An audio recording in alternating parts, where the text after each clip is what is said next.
right. Now, how many people know what movie that's from? All right, cool. So,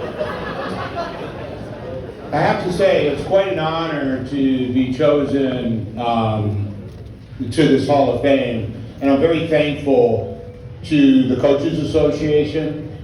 Many of you who I work with and really respect, and who along the way helped me, and hopefully along the way maybe I said some words of wisdom to you. So thank you to the association for bringing me forward as a candidate and for electing me into the association. I stand up here, the word I, but this isn't I. This is about we. Okay, I didn't do this alone. So I need to thank some people. I need to thank some people that allowed me to stand up here and get this award. First and foremost, you saw my brother Timmy. We worked for 25 years. That was special. We did some special things. We were young and we didn't know what we were doing, but we had a good time and our programs got better and we did some special things. So Timmy, I know you're not here. Thank you very much. Dale Pierce took over the program at Monroe Community College. How special was that? I was his mentor. He took over. He's going to continue for many more years. And I know that what we developed together is going to remain for a very, very, very long time. So, Dale, I love you very much. Early in my career, a young man by the name of Phil Baratella, who now coaches Rochester Institute of Technology, ranked in the top 15 in Division III swimming this year. Phil meant a lot to me early in my career, and we've kept in touch and done many great things. Diving coaches, okay? Diving coaches are important, and the diving coaches that I had helped contribute to the culture of our program. So I need to acknowledge my first longtime diving coach, Scotty Josephson, who's not here obviously, but he meant the world to me. And also the current Monroe Community College diving coach, John Rodman. John and I had many conversations, so thank you very much, John. Along the way, one administrator who is a Hall of Famer and actually doesn't know how to swim, but he was the president of the NJCAA Swimming and Diving Association, and he learned a lot about swimming from me. Mr. Skip Bailey, he meant a lot to me. And lastly, I need to thank the hundreds and hundreds of athletes that listened to me, that allowed me to lead them, that allowed me to be a part of their lives. Because I don't stand here without them. I don't have success without them. So thank you to all of them that are all over the world doing all kinds of great things. I move on. I don't want to bore you to death. I know you guys are excited to get home. Some of you got to shave legs and do whatever it is that you guys have to do. So we'll try not to spend too much more time. But I have to thank my family.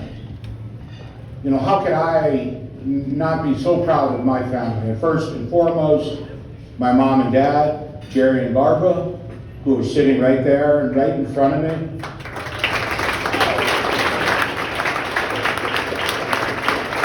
They taught me so much, but let me tell you, let me boil it down for you. The foundation of love is what I learned from them. And I take that into everything that's in my life. I was very fortunate to marry into my in-laws, John and Donna, who are also here tonight. How special for me to have another set of parents that have been remarkable in my career. So thank you, John and Donna, very much.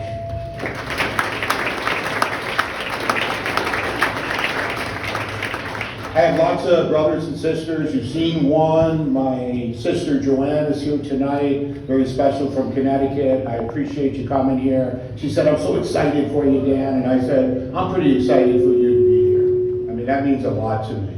I have 4 daughters, and I have a 38-year-old daughter all the way down to my youngest, who is here tonight. Her name is Desiree.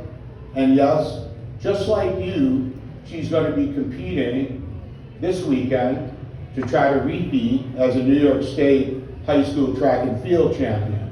So I wish her the best of luck. And what I'd like to say is, when she came along, I was an old guy. I was like 42.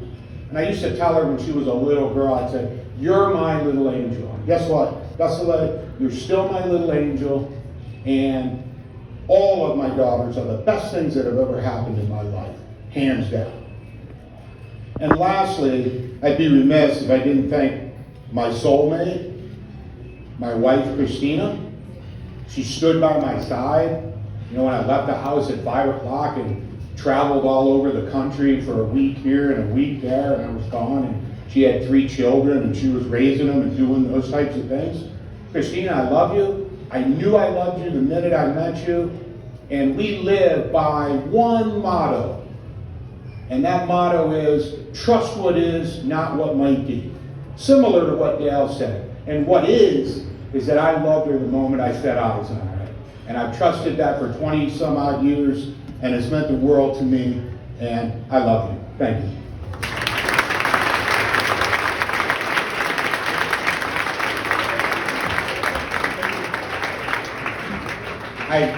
At home, I actually practiced this speech, and I said to myself, okay, you gotta be under 10 minutes, because these young people, man, they're gonna be bored out of their skulls up there listening to you. But I have to have some inspirational message to you in some way, shape, or form. How could I not, right? So I'm gonna just spend a couple of minutes on the things that I learned throughout my career. I coached for 35 years, 10 at the high school level, and then 25 years at Monroe Community College. And about a decade in, when I came to Monroe Community College, I went through a major thought process. And what I realized at that moment, when I came on to MCC in 1996, I thought about the success that I had had as a high school coach and a club coach. And what I realized is I had spent all of my time only concerned about one thing: how fast my swimmers are swimming. That's it. Okay? I trained them every day to get them faster. I taught them flip turns, dives, all that kind of stuff. And they did fine. We won championships. But 10 years into my career, I said, damn it, that's not enough. Okay? I wanted more. I wanted a team. I wanted to somehow create a culture that created champions. So that's what I did for the remainder of my career. I tried to create a culture that allowed for personal growth, so that at the end of the year, when there was success, it wasn't just about how fast those athletes swam. It was about who they were as they stood there. And we simplified it, my coaching staff, of which I shared with you some of them tonight. And we talked about being the best person that you could be, the best student that you could be, and the best athlete that you could be. And challenge yourself each and every day to make yourself better. Okay? Don't accept less than your best. Be better tomorrow than you are today. And what we did as a team is we defined that. What did that mean? What did that mean? How could we be better? How could we appreciate the journey? At Monroe, we had a very simple analogy. Every year was like climbing a mountain. A bunch of strangers. Think about the people you sit with right now. They were strangers just 6 months ago. How could we start at the bottom of the mountain with a bunch of strangers and make our way to the summit of that mountain peak? How were we going to do it? Were we going to do it alone? Hell no. We were going to do it together. We were going to learn from each other. And some days we were going to fall flat on our face. And we were going to need our teammate to pick us up. Some days we were leading the charge. And we were great. Some days we didn't want to go to class, but we did. Some days we didn't want to wake up and go to swim practice at 5:30 in the morning, but we did. So what we talked about at Monroe Community College, it's not all about the summit. It's not all about the gold medal or the team championship. It's about the journey. It's about appreciating what you have. So my advice to you young folks, beautiful people, you worked your asses off to be at this meet this weekend. Be president. Be the best people that you can be. Be the best teammate that you can be. It's not all about you. It's about the team. And we're all a team. We are competitors, not enemies. Every person in this room can be a winner. Because a winner is defined in many different ways. So I wish you all the best of luck. I hope you have the most righteous weekend that you've ever had in your life. And I'm going to do something that we did at Monroe for 25 years. And you might think it's corny, but I don't care. We're going to do a little cheer. And we're going to do it together. Okay? At Monroe, we had a really simple cheer. I would teach the kids at the beginning of the year, I'd say 1, 2, 3, Monroe. They would scream Monroe. And then I'd say 1, 2, 3, team. But right now, we're looking at something bigger than Monroe. This is NJCAA swimming and diving. So we're going to do something a little bit different. I'm going to say 1, 2, 3, and we're going to say we. You're going to scream it loud, because if you don't do it right, I'm going to make you do it again. It's going to be 1, 2, 3, we, and then I'm going to say 1, 2, 3, and y'all are going to say team.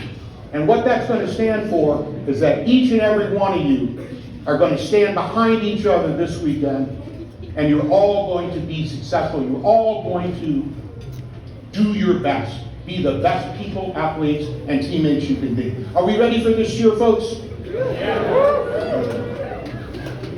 We got it? 1, 2, 3. We! 1, 2, 3. Peace and bless y'all.